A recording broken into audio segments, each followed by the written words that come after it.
Media మిత్రులకు నమస్కారం। ఈ రోజు మన తెలంగాణ దినోత్సవం సందర్భంగా ఈ రోజు జెండా పండుగ నిర్వహించుకోవడం జరిగింది। మనకు తెలంగాణ వచ్చినందుకు మా ముఖ్యమంత్రి గారికి ప్రత్యేకంగా మేము కృతజ్ఞతలు తెలియజేసుకుంటున్నాము। ఈ పండుగ వాతావరణము ఈ 2 తారీఖు నుంచి జూన్ 22 తారీఖు వరకు ప్రతి ఒక్క రోజు ఒక ప్రోగ్రాము నిర్వహించుకోవడం జరుగుతుంది। ప్రతి ఒక్క ప్రోగ్రాం మేము పార్టిసిపేట్ చేసి విజయవంతం చేసుకుంటామని మేము మా స్థానిక ఎమ్మెల్యే గారి ఆలోచనల మేరకు మేము నడుచుకుంటామని తెలియజేస్తున్నాం।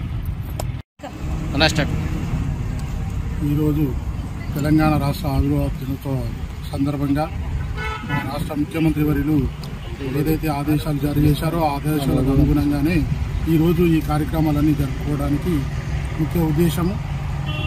అలాగే ఇక్కడికి విచ్చేసినటువంటి మా సర్పంచ్ గారికి నాతోటి వార్డు మెంబర్లందరికీ కూడా ఈ సందర్భంగా శుభాకాంక్షలు తెలియజేసుకుంటున్నాను। అదేవిధంగా మా స్థానిక ఎమ్మెల్యే గూడెం మైపాల్ రెడ్డి గారికి కూడా ఈ కార్యక్రమాలన్నీ తూచా తప్పకుండా అన్ని కార్యక్రమాలు చేపట్టాలని చెప్పేసి జూన్ 2 తారీఖు నుంచి 22 వరకు ఏ కార్యక్రమాలు అవుతున్నాయో ఆ కార్యక్రమాలన్నీ కూడా చేయాలని చెప్పేసి మాకు సూచించడం జరిగింది। ఆ సూచనల మేరకు అన్ని కార్యక్రమాలు చేస్తామని చెప్పేసి తెలియజేస్తూ అలాగే ఈరోజు మా గ్రామంలో కూడా జెండా ఆవిష్కరణలు చేసుకోవడం జరిగింది।